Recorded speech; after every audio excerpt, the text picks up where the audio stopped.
Okay, this is now the 5 Minute Tarot for the 12th of February 2018. And this should be short and to the point. And I'd like to talk a little bit more about opinions versus facts. And I want to refer to the King of Swords and the Eight of Swords. And I've got my notes here, right? 3 points. Okay, so if you look on the internet or in books for meanings of cards, if I happen to look for the King of Swords, and I read all sorts of stuff about the King of Swords, and a common thread, a common idea for this particular card is that the King of Swords has a solid reputation. And so you may turn the King of Swords and you may want to talk about how the person represented by the card has a solid reputation. And that may or may not be true. But presumably any king has a solid reputation. King of Cups, King of Swords. The Emperor has a solid reputation because he's the Emperor and he's proved that he's capable. The fellow in the Three of Batons probably has a solid reputation because he's had success, or he's confident that things are going to work out well and people trust him and they believe what he has to say. So if he paints a picture about the future, people will tend to buy into it, right? Because he's got a solid reputation. So you can look at the King of Swords and say, well, this person's got a solid reputation. What actually are you saying? And I think the point is you're not really saying anything. And it may sound okay, and it may sound reasonable and sound good. And the person hearing it may be pleased that, the person represented by the card themselves or their uncle or their father, whoever it happens to be, yes, they have a solid reputation. Well, I can be proud of that. I can be pleased about that. So maybe it generates goodwill on the part of the questioner, but really I don't think it does that much good. It's not that helpful in answering the question, no matter what the question is, because you're not getting it from the card. The King of Swords shows a person, an older man or an older person, solid. He's been through a certain amount because he's older. He was not necessarily wiser, but he's older. So he's been around the block a few times, so to speak. And he's got a sword. And that's really all that we know about him. He's got a sword, and the sword can mean that he's got a bad temper. He flies off the handle easily because a sword is a dangerous weapon. So we know that about him. So maybe he has a quick temper, a sharp temper, or he doesn't like it when people lie to him, maybe, and he'll punish them. Or maybe he's got the idea that people ought to be punished if they break the law or if they do wrong. So we can get that kind of idea from the picture because it's an older person with a sword. And I think if we start with what's shown in the picture and go from there, we're not going to go wrong and we're going to be able to answer the question that was asked. But it's when you look at the picture and start adding or developing your own opinion. Okay, this looks like a person with a solid reputation, and therefore nothing, because does he have a solid reputation? Are you actually saying anything? And I don't think you are. And the other common thread was he has high ethical standards. Why? Again, people can justify the idea that the person has high ethical standards, but they're not getting it from the picture. They're getting it from their own idea, their own opinion about somebody in that kind of position ought to have high ethical standards. But, I'm thinking of Donald Trump. So I'm not a big fan of Donald, but people say that he lies and he manipulates the truth and so on. And maybe he does, but in Donald's eyes, he probably thinks he doesn't. Donald Trump probably thinks that he has high ethical standards because he's working for the good of the country, or you can't please everybody, so I'm going to please some people. And in his own mind, he probably thinks he's actually quite ethical. And Ivanka will think the same kind of thing as well. Whereas outsiders will look at that same behavior and think this is totally unethical. So you can say the King of Swords has high ethical standards, but then you have to figure out what do you actually mean by that, and how will it work out in practice? Can you trust the King of Swords to behave according to high ethical standards? The thing is, can you trust the King of Swords, the King of Cups, to behave according to high ethical standards? And because he's a king, and because it's cups, you might want to think, okay, when it comes to ethics, the King of Cups is going to be quite compassionate and care about other people. When it comes to the King of Swords, the King of Swords is going to be maybe harsh and cut through anything that's stepping in his way, that's standing in his way. And is it the same kind of thing? Not really. Is it ethics? Is it ethical behavior? You can argue that it's not really.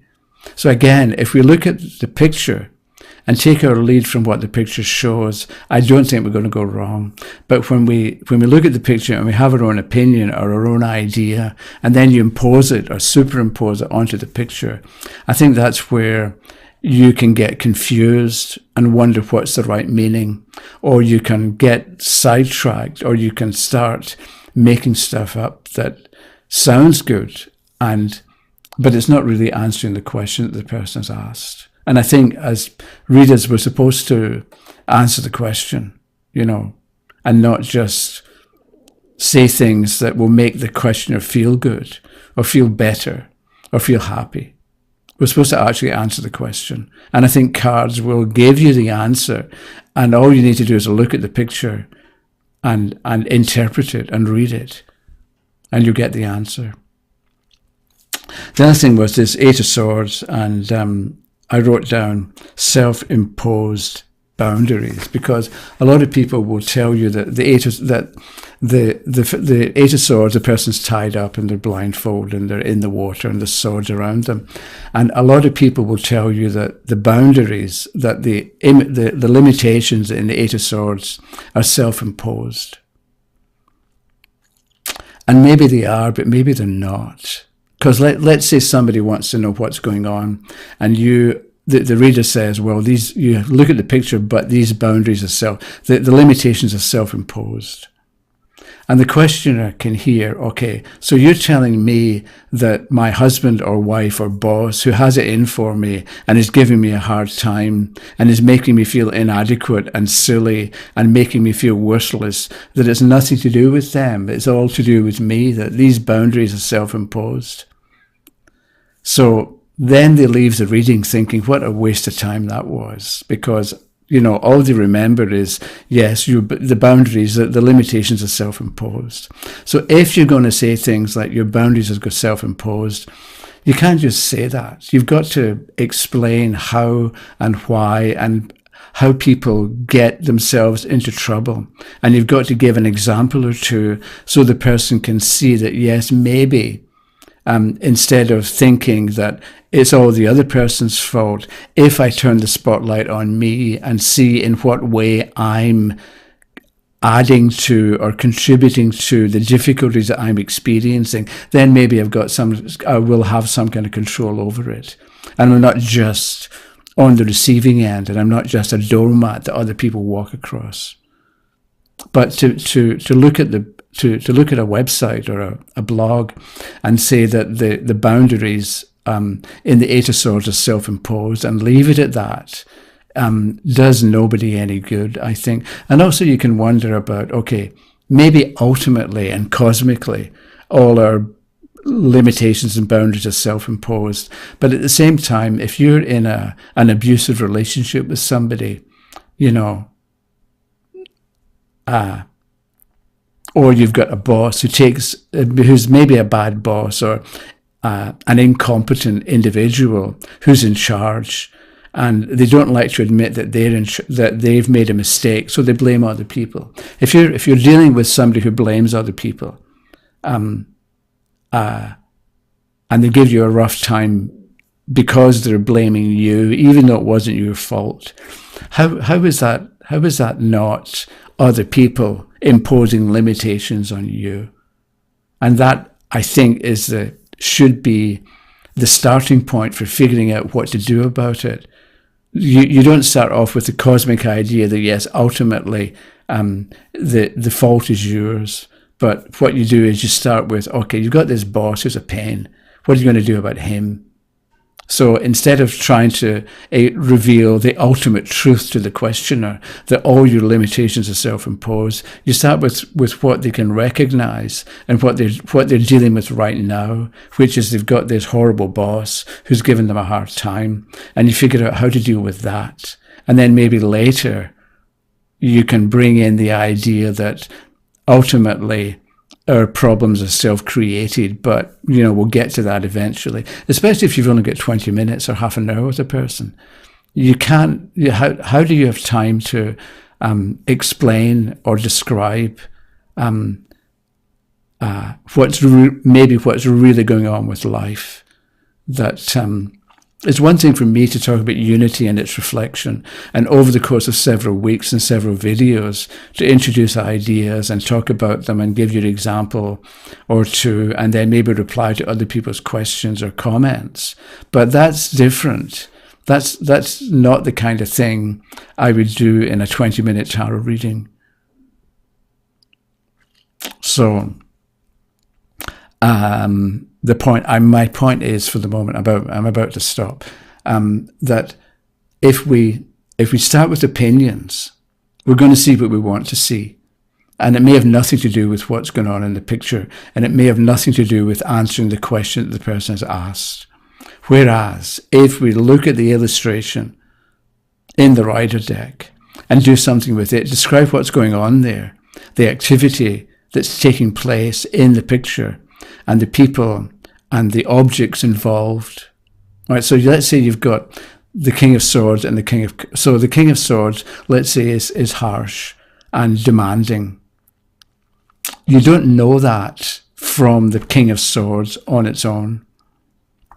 But let's say you've got the King of Swords and the King of Pentacles. And the person's question is, okay, I want an $80,000 loan to start a business. So with the King of Swords and the King of Pentacles, you can say to them, if you go to the banker, or if you go to the person who's that you want to lend you the money, and they're going to say to you, the King of Swords are going to say to you, okay, what's your plan? And if you say, you're the King of Pentacles, and you say, well, I've got this great idea, it's going to make a fortune, just give me the 80,000 and you'll get a guaranteed return on it. The King of Swords is not going to be impressed, because he wants details. You can imagine that the King of Swords is not going to say, okay, well, here's a check for $80,000, I trust you. So with the King of Pentacles, if you've got the idea and it's a money maker, and you've got a plan, and you've got goals, and you've got things set up, and you go and talk to the King of Swords and say, okay, I've got this plan, and the King of Swords says to you, okay, who's your customer? If you say, I don't know, people, that's not good enough. But if you say, okay, it's this kind of individual in this kind of market, in this demographic, and if you show the King of Swords that you've thought it through, and it's a good idea, and it's viable, and it's possible, and you know who your customer is, you know how you're going to manufacture what it is, you know how you're going to advertise, you know how much you're going to charge, you know when you're going to have sales, if you're going to have sales at all. So if you thought it through, represented by the King of Pentacles, who has a head for business maybe, or who understands money and what it can do and what it can't do, and then you go to the King of Swords with a detailed plan, then the King of Swords is going to take you seriously. But if you, the King of Pentacles, go to the King of Swords and say, okay, I've got this great idea, the King of Swords is going to walk away. So we can't know, I think, from the King of Swords on his own that he has a solid reputation and that he has high ethical standards. But maybe if we have other cards around the King of Swords, we can figure out how he's likely to respond. But I don't think you can do it just from the card on its own. In that way, you can do a certain amount from the card on its own. He's an older individual. He's got experience because he's older, and he's got a sword. And then you can develop those ideas. But it's when we start with an opinion and superimpose it on the card, that I think is when the trouble starts, and when you can't read for yourself, and when you just ramble and you don't really answer the question. Okay, that turned out to be more than 5 minutes. I was all set to, be short and to the point. But anyway, hope you enjoyed that, and I'll be back in a couple of days. Okay, thanks for watching. Bye-bye.